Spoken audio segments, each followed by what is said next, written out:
Well, we're down here today with my friend Kevin from the Claremont Classics Garage, and we are picking up some vehicles we bought at an auction.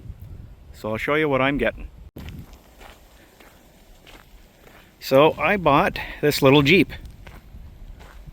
and what this is a 1952 Ford M38, and I'll explain why it's a Ford. So it's pretty tough, but it's all here.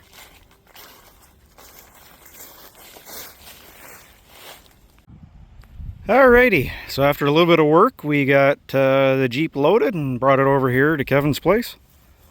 We ended up having to throw one tire on it because the left front here was completely shot. I'll show you that tire. It's too bad because the rubber's actually, like, tread-wise pretty decent, but fortunately it sat for a very long time flat and it's just shot. So I'll either have to try and find one tire or a pair so I have something to put on it. But this is what we're working with. It is a 1952 Willys Overland M38. Except it is a Ford assembled M38. So what happened was, during the Korean War, the start of it, Canadian forces took all of their MBs and the earlier Jeeps they had, and they shipped them to Korea, which left them with nothing to use here in Canada. And they did the same thing. They took all the ones they had in Germany and Europe and shipped them all to Korea. During that time, of course, Willys Overland in Ohio was trying to pump out these Jeeps so that they could fulfill the U.S. Armed Forces orders. So they didn't have the time or ability to produce some for Canadian forces. So they shipped all the parts to Ford Motor Company of Canada, who assembled these Jeeps from November 1951 until November 1952. So it is a Ford and it's a Willys. Now this one lived its life, post-retirement anyway, pushing snow at the local Esso station here in Claremont, Ontario. And it used to go around and boost cars and pull people out of ditches and the usual Jeep stuff. And you can see it used to push cars that didn't run into the shop. And it was last on the road in 1975. Now, some of the clues that this is in fact an M38. If we come down here behind this bumper they've put on, there's the original Army bumpers with the shackles. So that's there. If we come around the front here, I'll show you a couple other little things that I found out through research. So there's a notch here in the hood, and that is for the water forging intake that will come out and run up the side of the windshield. There's also up here, the cowl vent is bolted on an M38, and there's a space here for a second battery because they used a 24 volt system. You can also see it's olive drab still underneath everything. Now I would slide that tire off, but it weighs 1,000,000 pounds, so you'll have to take my word for it that the engine, everything's in there, and it's still got all that stuff. But you can see it's got the bigger headlights the M38s have. It has the blackout lights. And if we come around here, this cab was on it from the factory. This is actually what they called an Arctic top.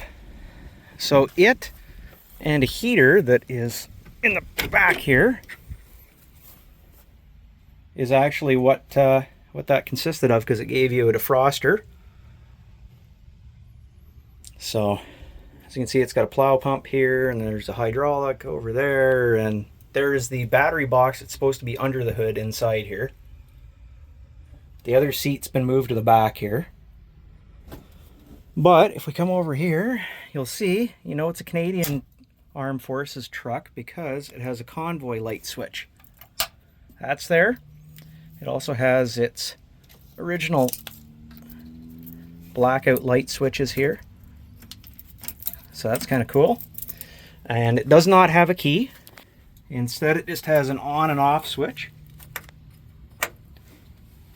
So, we got all that stuff. It's rotten. It's really rotten. But a civilian tub is almost identical. So I can get a civilian tub and that'll work in here.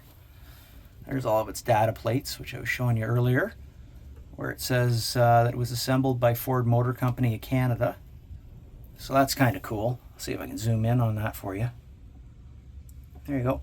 Ford Motor Company Canada Limited. You can see right there, M38 CDN. And that mark in the bottom right is an inspector's mark. So after they were assembled in Windsor, Ontario, they were shipped to the base in Hagersville, Ontario. And at that time, they received an Armed Forces inspection, and that's where you got that mark, saying that it was in fact inspected. And there's a date up there that says 7/31/52. So July 31st, 52, and that was the date it was inspected by the Army, and therefore technically a completed vehicle. So that's a serial number there, which I'll have to try and be able to read.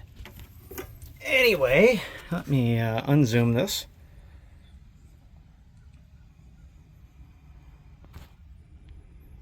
Okay. Apologize, I got a new camera. So, like I said, and there's the cab closure tag as well.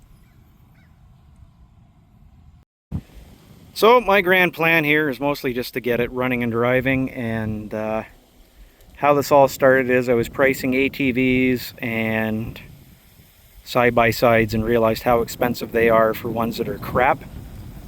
Whereas for the same amount of money, I could buy this Jeep and completely rebuild it and have a vehicle that's much, much more functional. So that's kind of what we're going to do. This, of course, is not a priority project, though. So Kevin's got a few other things tucked back here for me, so it's hard to tell here. But this guy here is a Ford 2N tractor that's a forklift, so that's mine. And then coming down here, past the other tractors and whatnot, there's this great big splitter, and this is mine. So, all things to mess around with, because we do like all things mechanical. Alrighty, so we're here down at a now defunct military museum, and I'll show you what I picked up for parts.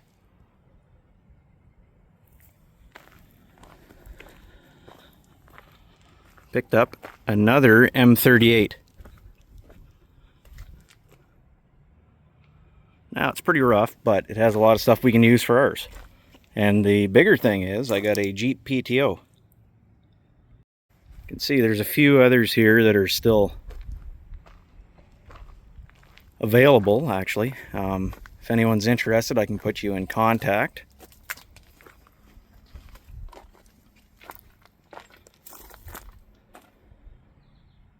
Now, none of them are really salvageable, but they are good for parts.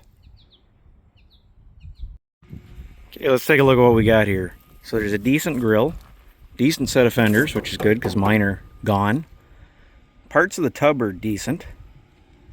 The leafs are in a lot better shape than mine are. Plus we have spare axles now, spare transmission, spare transfer case. We were missing this. As you can see, it actually has a gas tank in it. So hopefully we can seal that up and reuse it because our gas tank is long gone. I got a spare steering column. We got a whole bunch of spare rims and stuff in here. We got 2 tailgates to deal with. Spare seat frames. We have the Arctic top, which the Arctic top is actually going to be for sale. It's because I do not need it. So that'll be for sale, but if you kind of look past the ugliness here, there's enough here that you can make patterns off to actually fix ours. It's got an original license plate frame that's a little twisted up, but we do have a tailgate now. Like I say, I can use the springs. Now the middle of my frame is kind of punky, but the middle of this frame is actually really solid. So we can use the middle of this frame and that cross member to fix ours. Plus now we have extra brake drums, we have extra everything. So overall, absolutely worth what I paid for it. Kind of. Okay, welcome back to the garage. So I'm going to give you a bit of an update on what's going on, why I haven't been working on the S10 and stuff, because I think you do deserve that. And I alluded it in my last video there, with the tractors and moving stuff around and what have you. So in the fall I'm always busy preparing for the winter, because unfortunately here in Ontario we have to do that. Unfortunately this year life has thrown me every curveball it possibly could, and unfortunately someone in my immediate family is terminally ill, and we're dealing with that right now, and that's taken its toll, of course. Add in the fact that we're in the process of trying to buy another home and get this one ready to sell, and it has become utter chaos, and that's unfortunately what we're dealing with right now. So I have been dealing with more house stuff than I have in the last decade. I have been dealing with realtors, I've been dealing with the bank, I've been dealing with family, I've been dealing with, like I said, unfortunately family illness, and it's taken its toll. And at the end of the day, this is the reality of projects. This is the part that you don't see on TV. This is how a project gets sidelined for a month, 2 months, a year, 10 years, is that family gets in the way. And at the end of the day, I don't really mean that family gets in the way, because to me family is and always has been my priority. You know, at the end of the day, the car stuff is a hobby.